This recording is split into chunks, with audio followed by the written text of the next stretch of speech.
하나님의 은혜가 여러분들 가운데 함께 하시기를 주님의 이름으로 축복합니다. 여러분 사랑합니다. 우리 옆에 분들에게도 멀리 계시지만 우리 사랑합니다. 눈으로 말해요. 예.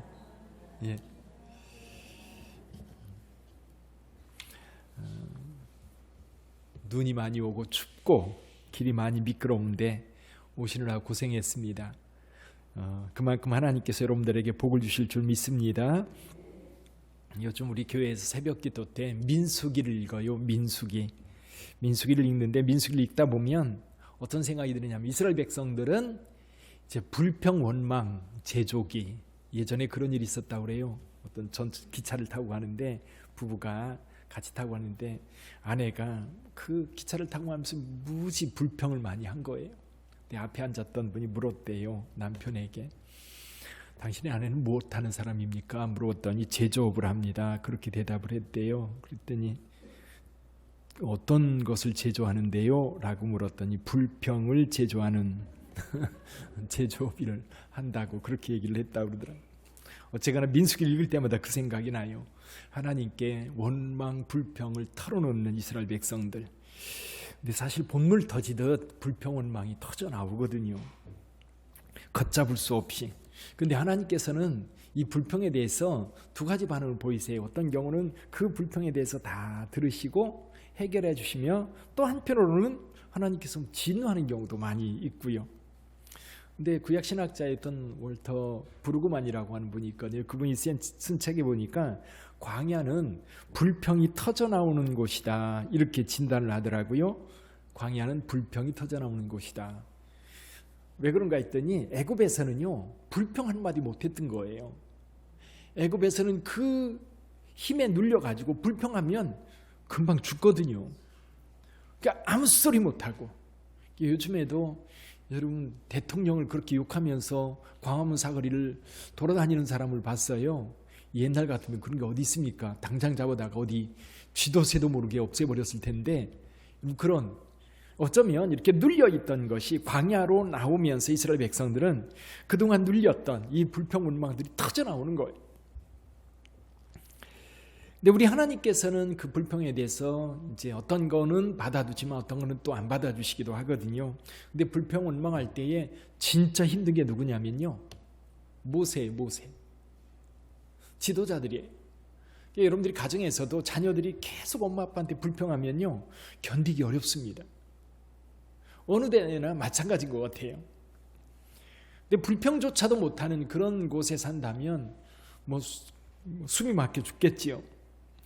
어쨌거나 이스라엘 백성들이 거친 광야에서 고통과 인고의 시간을 이길 수 있는 것, 그런 고통과 원망 불평들이 터져나오면서도 사실은 끝까지 잘 견뎌서 가나안 땅에 들어가게 됩니다. 이제 모세를 바라보면서 이스라엘 백성들이 이제 모세를 따라 가나안 땅까지 가게 되는데, 모세는 정말 어려운 길을 가거든요. 근데 이스라엘 백성들이 불평 원망할 때마다 모세가 어떤 행동을 하는지 가만히 살펴봤더니요, 불평 원망할 때마다 엎드려요.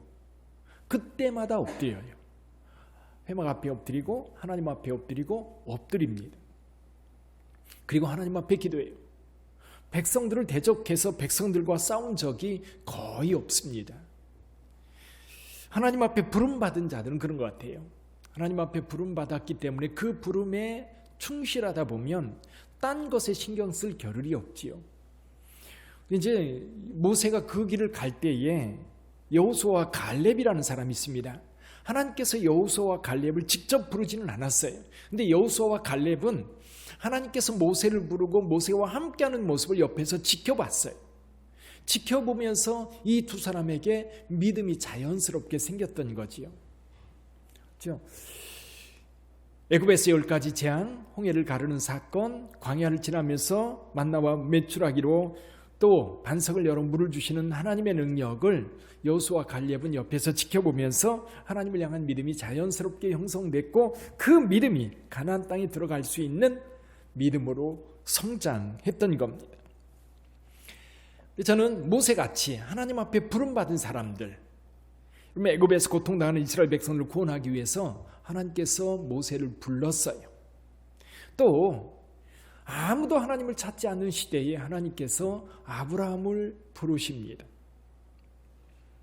어둠의 시대, 하나님의 부름을 받아 영적인 등불로 세워졌던 사무엘, 중세라고 하는 이 암흑기에 긴 터널을 빠져나올 수 있도록 그 길을 안내했던 루터, 우리나라 같은 경우도 전쟁, 6.25 전쟁으로 인하여 폐허가 된 이 땅에 복음으로 영혼들을 살렸던 이성복 목사님 같은 분들 보면 공통점이 있어요. 첫째는 하나님의 부름을 받았다는 겁니다. 하나님의 부름. 이 하나님의 부름이 그들의 삶을 결정했고요, 그들의 삶을 규정했습니다. 근데 하나님의 부름으로 끝나지는 않는 것 같아요. 하나님의 부름이 있을 때에 누군가는 순종하고 누군가는 불순종합니다. 근데 이런 사람들, 아브라함이나 모세나 사무엘이나 또는 이 루터나 이성복 목사님 같은 분들은 하나님의 부름에 순종에 따라갔던 사람들이에요. 근데 문제는 뭐냐면 하나님의 부름에 순종해서 따라갈 때에 인간적으로 볼 때 그들의 삶이 형통했던가, 아름답고 멋졌던가? 그렇지 않아요. 많이 힘듭니다. 인간적인 눈으로 볼 때 그 길은 평탄하지 않아요. 그래서 오늘 저와 여러분들이 좀 착각하는 것이 있어요. 그게 뭐냐면 하나님께서 뭔가를 불러 일을 시키면 모든 게 잘 될 거라고 생각을 해요. 나는 힘 전혀 안 들이고 하나님이 다 알아서 하실 것 같아요. 근데 실은 우리가 하나님의 부름을 따라 가다 보면 그 길이요, 가볍지 않거든요. 그러나 힘들고 어려워 보이지만 모세 같은 경우도요, 얼마나 힘들게 그 길을 가는지, 사무엘도 마찬가지고 루터도 마찬가지고 이성복 목사님도 마찬가지. 이성복 목사님 같은 경우도 뭐 죽으면 죽으리라 하는 각오로 복음 전파를 하면서 살았던 분이죠. 분명히 어려운 길이지만 거기에는 분명한 하나님의 복이 있어요. 세상 사람들이 알지 못하는 그 하나님의 복이 그곳에 있습니다. 그래서 하나님의 부름을 입은 자들은 하나님께로부터 받은 복이 있고요, 그 하나님의 복이 하나님의 붙잡힌 바 되었을 때 그들이 경험하는 복인 것 같아요. 하나님께서 사용하시는 인물 가운데 하나님께서 사용하셨던 인물, 하나님의 일을 위하여 사용했던 인물들이 많은데 그 중에 한 사람, 오늘 마리아라고 하는 사람에 대한 이야기를 잠깐 하려고 합니다. 물론 오늘날 카톨릭 교회에서 그녀를 너무 높여가지고 하나님으로 만들어 놨어요.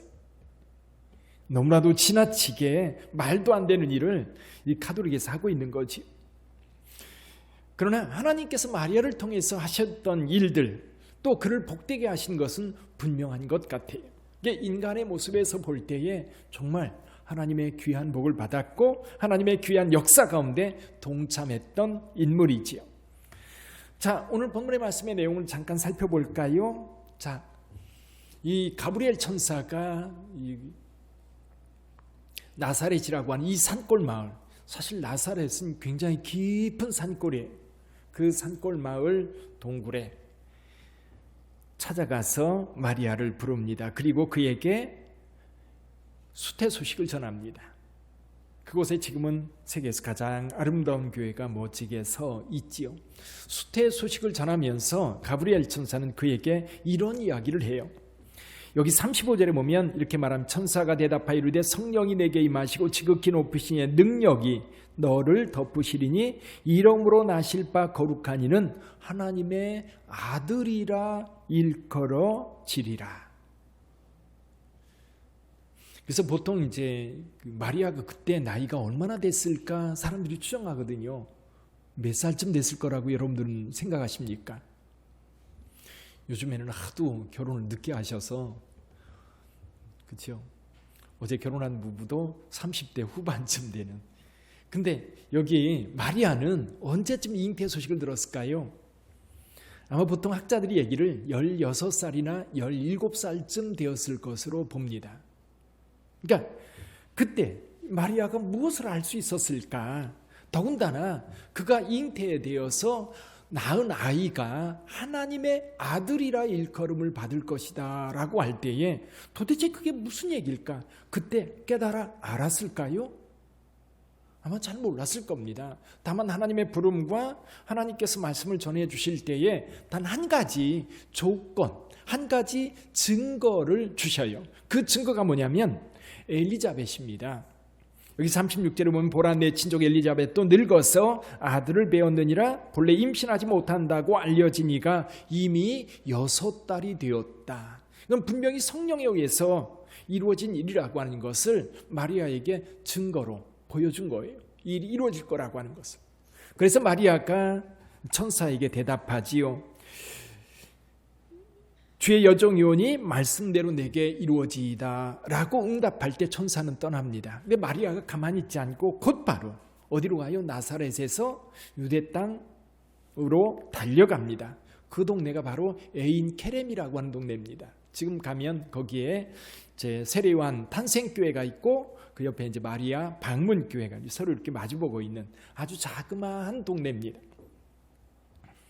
자, 이 동네에 달려가서 엘리자벳에게 문안할 때에 엘리자벳 태중에 있는 아이가 6개월 됐는데 그 안에서 성령이 충만해서 뛰놀았다고 말씀을 합니다.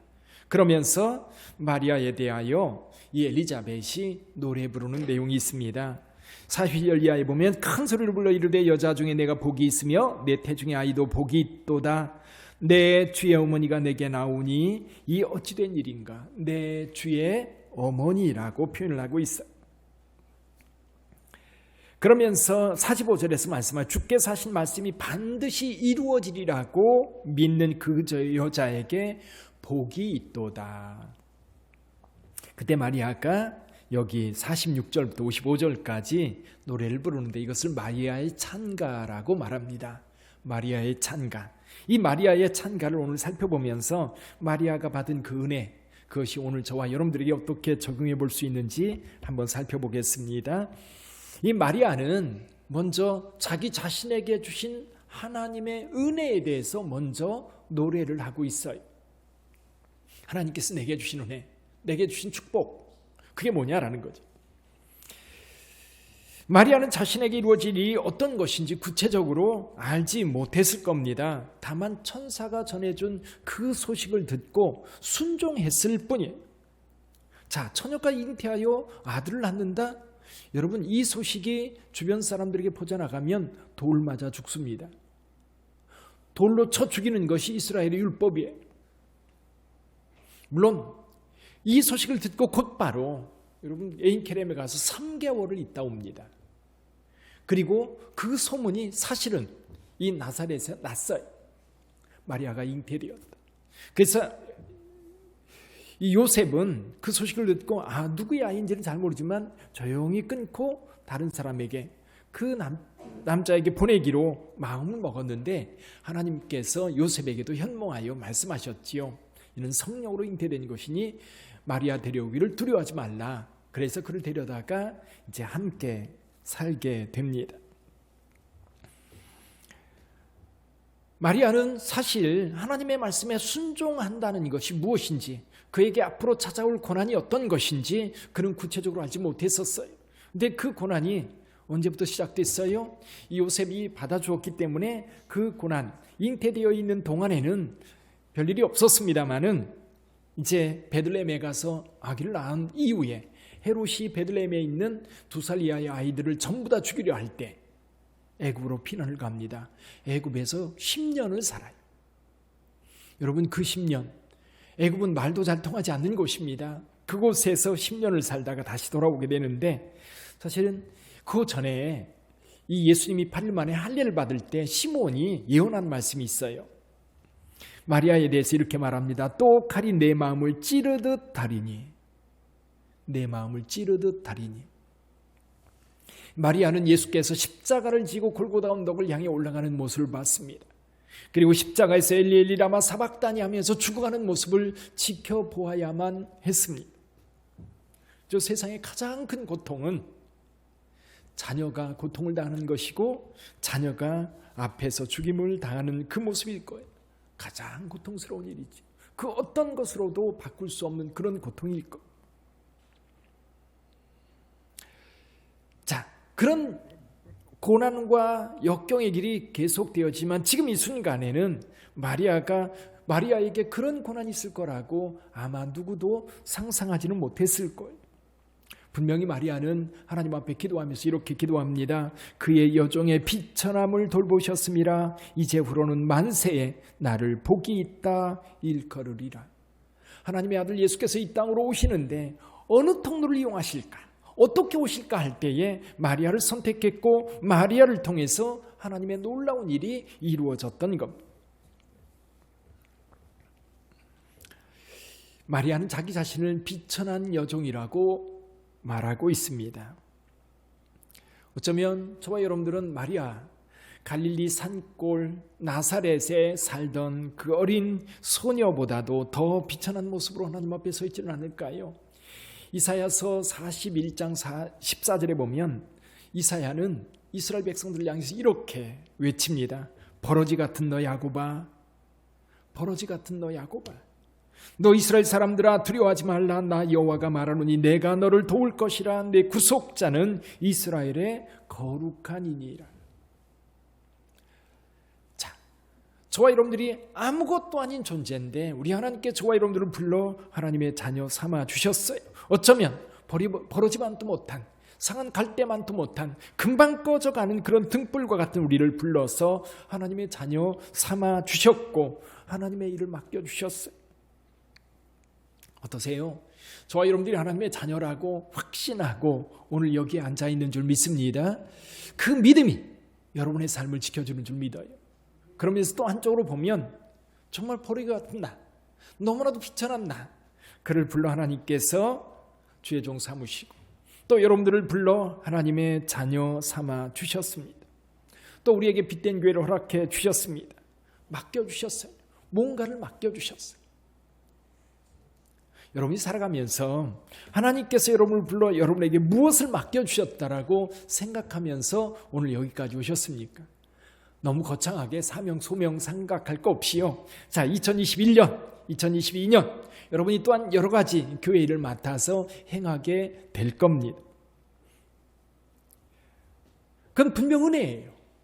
분명 은혜입니다. 주님께서 오늘 우리에게 빛된 교회 건축도 맡겨주셨습니다. 그리고 우리는 아멘 했어요. 순종하기로 저와 여러분들이 결정을 했습니다. 여러분 순종하는 자에게 영광이 있는 줄 믿습니다. 비록 힘들고 어려운 시간일 거예요. 부담스러운 시간일 거예요. 그러나 여러분 하나님의 일에는요 그냥 가볍게 넘길 만한 일은 없는 것 같아요. 모세를 봐도 그렇고 사무엘을 봐도 그렇고 다윗을 봐도 그렇고 그들이 분명히 우리는 여기에서 복받은 자라고 이야기하지만 실제로 그들의 삶을 들여다보면 복받은 자들이 아니라 정말로 고난의 길, 힘든 일을 걸어갔어요. 그러나 분명한 것은 거기에 하나님의 복이 함께하고 있다는 사실입니다. 우리가 그것을 놓치지 않는다면 우리가 순종할 때, 우리가 하나님의 뜻을 이루려고 우리의 발걸음을 뗄 때 우리 하나님께서 저와 여러분들과 동행하실 줄을 믿습니다. 근데 여러분, 마리아는 단순히 하나님께서 내게 복을 주시어서 하나님의 역사 속에 동참하는 자로 섰을 때 마리아는 단순히 그것으로 끝나지 않는다고 보는 것. 그게 뭐예요? 결과가 어떻게 나타날지를 기대하는 겁니다. 지금 천사가 나타나서 성령으로 잉태하여 아들을 낳을 텐데 그가 바로 하나님의 아들이라 일컬음 받을 것이다 라고 했는데 이 일을 통해서 어떤 일이 이 땅에 이루어질까? 마리아는 이렇게 노래합니다. 한번 읽어볼까요? 50절부터 한번 보시죠. 자, 51절부터 53절까지 읽어봅니다. 51절부터 같이 읽어봅니다.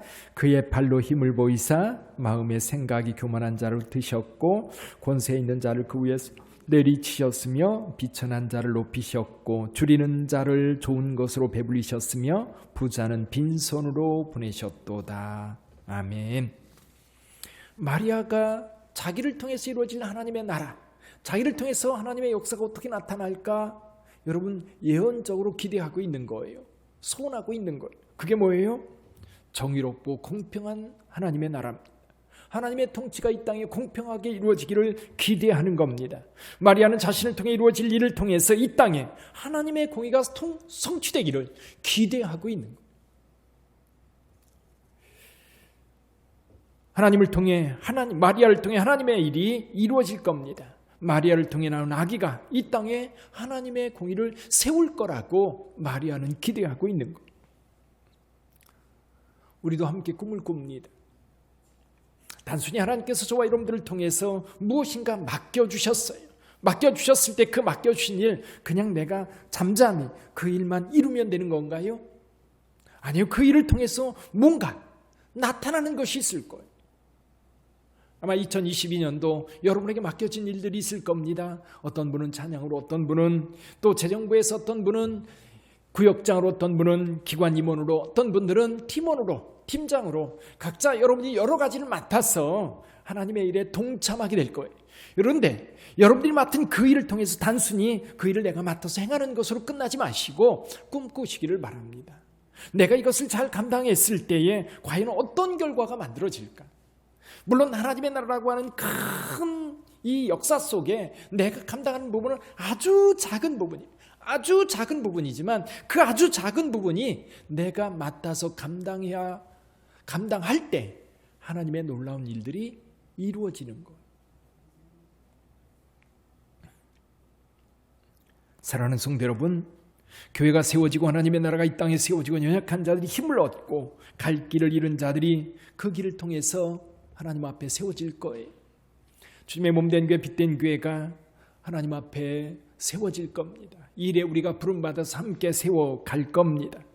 자, 주님의 몸된 교회가 새롭게 건축되어진다면 여러분 앞으로 어떻게 될 거예요? 그냥 짓는 걸로 끝납니까? 아니에요. 이 일로 하나님의 많은 일들이 이루어질 거예요.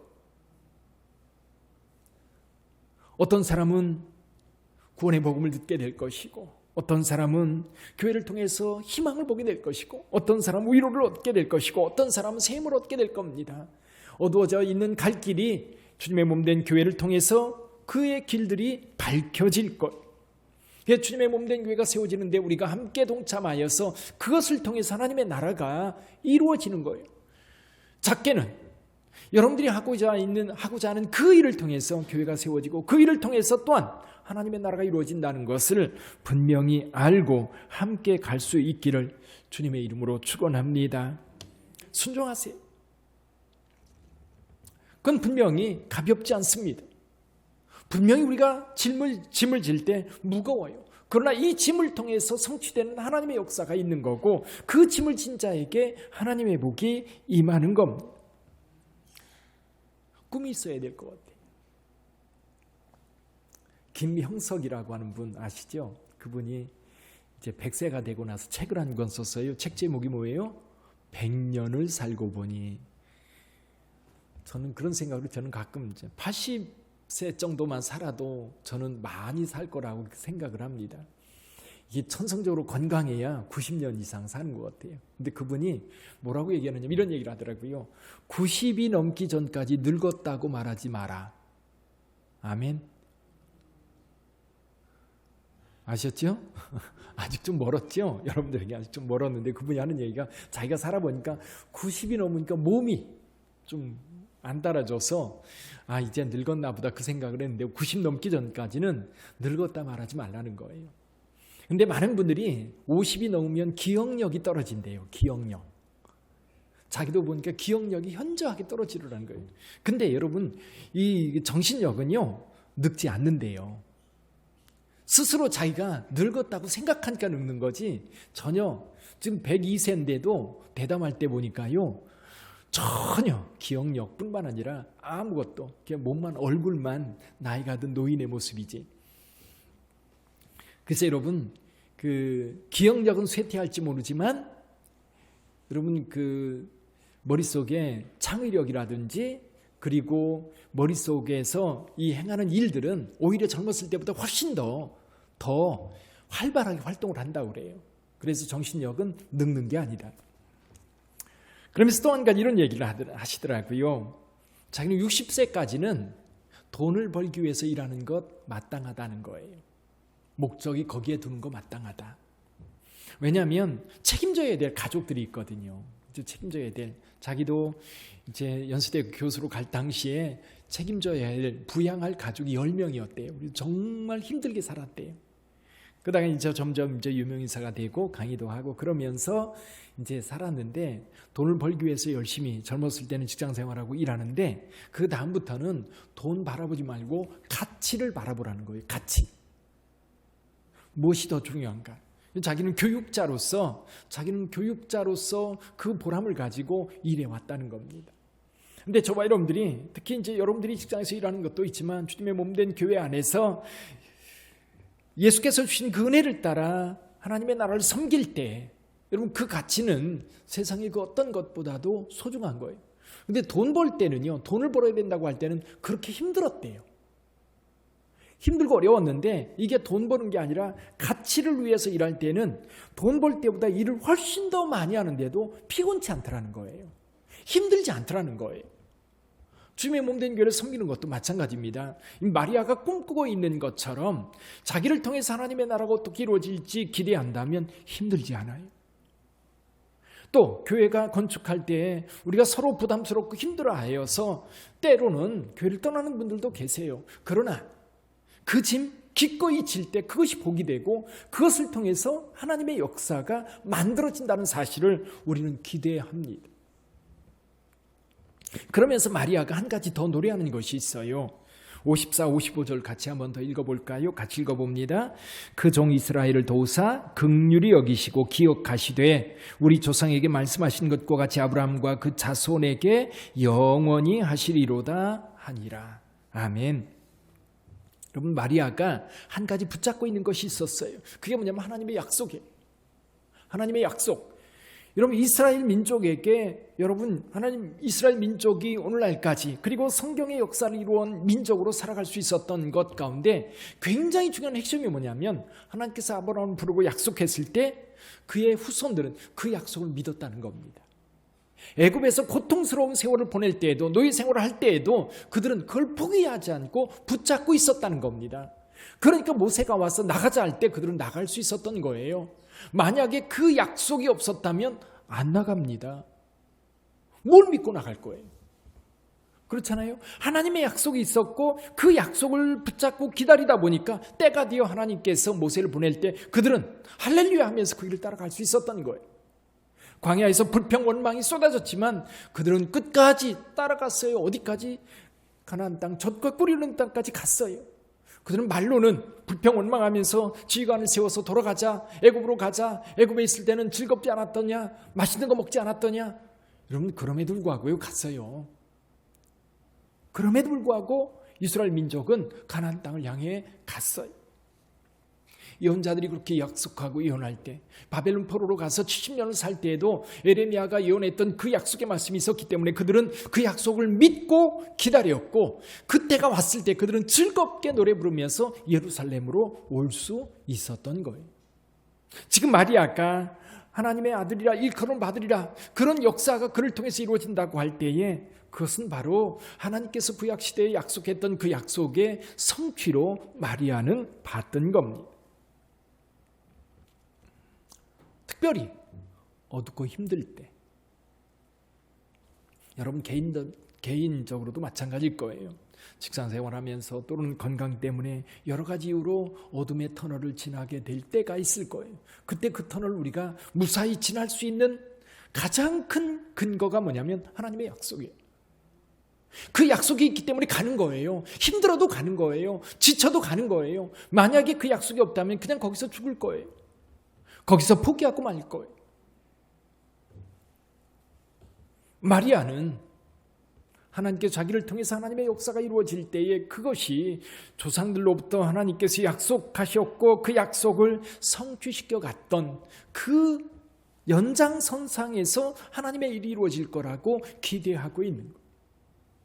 오늘날도 저와 여러분들에게 하나님의 그 약속이 여전히 유효한 줄 믿습니다. 가끔 저는 요즘 우리 시대를 생각하면 그런 생각이 들어요. 사사시대와 비슷하지 않을까. 근데 좀 생각해보면 사사시대보다는 아직 덜 어두워진 것 같긴 해요. 사사시대 말기 어떤 일이 벌어졌습니까? 이스라엘 백성들을 책임져야 할 대제사장 엘리 제사장은 타락할 대로 타락했고 그 아들들은 한술 더 떠서 오히려 엄청나게 타락해서 여러분 전쟁터에서 죽을 수밖에 없었던 그런 상황이었어요. 백성들은 하나님은 없고 자신의 소견에 옳은 대로 행하던 그런 때였어요. 오래도록 그들이 영적으로 죽어 있었기 때문에 하나님의 말씀이 희귀하여 이상이 흔히 보이지 않던 때였습니다.